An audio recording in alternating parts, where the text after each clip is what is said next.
Hello दोस्तों और मेरे प्यारे साथियों, स्वागत है आपका के मैथ्स पॉइंट में। आज हम जानेंगे a प्लस बी का whole square, A square plus 2ab plus B square जो होता है ये सही है या इसके पीछे कोई राज छुपा हुआ है। ठीक है, तो आज हम इसी के बारे में जानेंगे कि ये जो a प्लस बी का होल स्क्वायर है ये सही है या इसके पीछे कोई राज छुपा हुआ है। ठीक है, तो सबसे पहले आप हमें इसको, ये जो है a प्लस बी का होल स्क्वायर, इसको सबसे पहले हम क्या करते हैं, इसको एक्सप्रेस कर लेते हैं, इसको फैला देते हैं। इसको हम लोग थोड़ा सा फैला के लिखते हैं। कैसे फैलाते हैं वो तो आप सबको पता है। ये a प्लस बी का होल स्क्वायर को अगर आपको फैलाना हो तो क्या लिखेंगे, a प्लस बी और फिर a प्लस दो बार लिखते हैं और इसको मल्टीप्लाई कर देते हैं। मतलब इस a के साथ ये पूरा मल्टीप्लाई होगा। ठीक है, तो a into A plus B, फिर इस b के साथ पूरा मल्टीप्लाई होगा तो plus b a plus B. ठीक है, अब हम अगर a से इंटू करें इसको तो क्या होगा, a स्क्वायर होगा और a से इसको इंटू करेंगे तो क्या होगा, ए बी होगा। ठीक है, अगर हम b से इसको इंटू करें तो क्या होगा, बी ए होगा और b से b को इंटू करें तो क्या होगा, बी स्क्वायर होगा।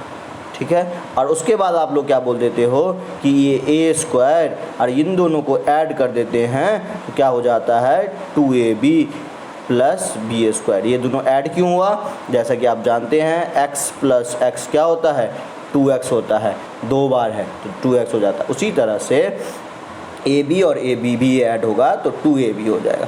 लेकिन यार देखो, यहाँ पे मैंने क्या बोला था, या x और x हो तो यहाँ पे ए बी और बी ए है, यहाँ पे क्या है, ध्यान से देखना इस बात को। यहाँ पे आपका है, यहाँ पे क्या है, ए बी एंड बी ए है। तो क्या ये दोनों सेम होता है, क्या ये दोनों सेम है, क्या ये दोनों सेम है, इस बात को जानते हैं। क्या ये दोनों सेम है, इसके लिए एक स्पेशल केस होते हैं जब ये सेम होता है। आपने एक लॉ पढ़ा होगा, एक लॉ कम्यूटेटिव लॉ। क्या पढ़ा होगा, कम्यूटेटिव लॉ। आपने पढ़ा होगा कम्यूटेटिव लॉ।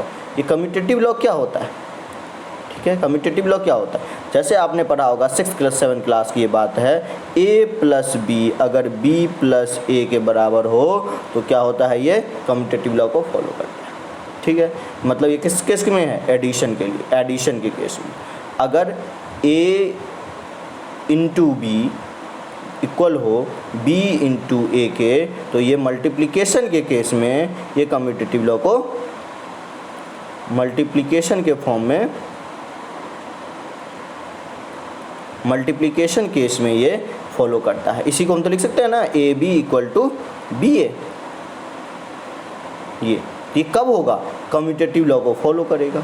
लेकिन जब आपसे सीधा कोई पूछ दे कि बताओ कि what is the value of A plus B का whole square, A plus B whole square, तो आप उसे झट से ये मत बता दो A square plus 2ab plus B square. क्यों, ये उस केस में होगा क्योंकि तब ये दोनों जुड़ा था ना, ये उस केस में होगा जब ये कम्यूटेटिव लॉ को फॉलो करेगा।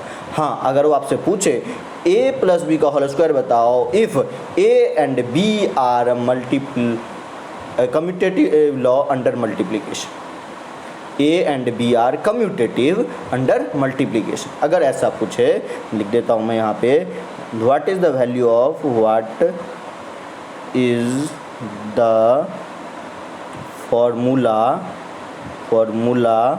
of a plus b whole square if a and b are commutative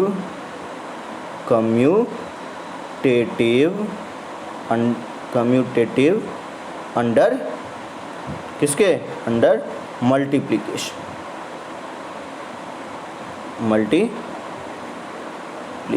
अगर ये मल्टीप्लिकेशन के अंडर कम्यूटेटिव होगा, अगर मल्टीप्लिकेशन के अंदर आपका ये क्या होगा, कम्यूटेटिव होगा, देन ए प्लस बी का होल स्क्वायर, ये बिल्कुल सही है, कोई गलत नहीं।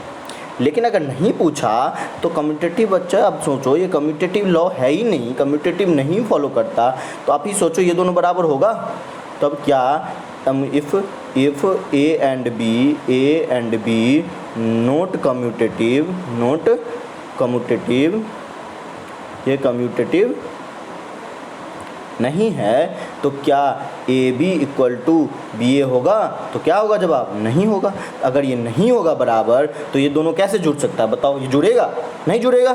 तो इसका मतलब है कि आपका जो a प्लस बी का होल स्क्वायर है, इसका जो आंसर होगा वो क्या होगा आपका? मैं यहाँ पे आपको करेक्ट आंसर आपको लिख के दिखा देता हूँ, और ये करेक्ट आंसर आपका अब आप देख सकते हो, जो कि बिल्कुल ही सभी केसेस में सेम होगा। ये क्या होगा? सभी केसेस में, दुनिया का कोई भी चाहे कम्यूटेटिव लॉ को फॉलो करे या चाहे ना करे, वो सब केस में आपका आंसर सही होगा। तो हम अब सही आंसर आपको दिखाने जा रहे हैं। वो क्या होगा?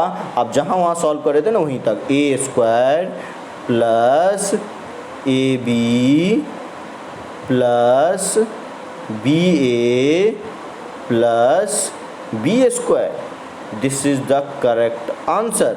इसी तरह बाकी आइडेंटिटी भी चेंज होते हैं, और वो एक्चुअल में जो आप पढ़ रहे हो वो हमेशा सही नहीं होता है। उसके लिए कंडीशन होनी चाहिए कि ए and B follow commutative law.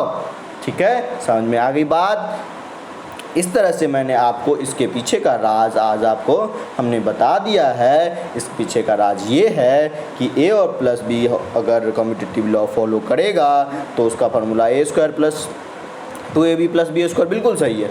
लेकिन अगर हमें कुछ कहा ना जाए, सिर्फ पूछा जाए ए प्लस बी का whole square, then A square plus A B plus B square होगा। समझ में आ गया ये फैक्ट? अगर आपको इस तरह ये फैक्ट पता था अभी तक तो बहुत अच्छी बात है। अगर नहीं पता था तो अपने दोस्तों के साथ शेयर करिए, पता था तो भी शेयर कीजिए, ताकि वो इस बात को जान सके हकीकत इसके पीछे का क्या है। ठीक है, अगर अच्छा लगा हो वीडियो तो वीडियो को लाइक ज़रूर करें, कमेंट में अपनी राय दें। तब तक के लिए बाय बाय। अपने मम्मी पापा का ख्याल रखें और खूब पढ़ते रहें। ठीक है, समय व्यर्थ ना करें। धन्यवाद।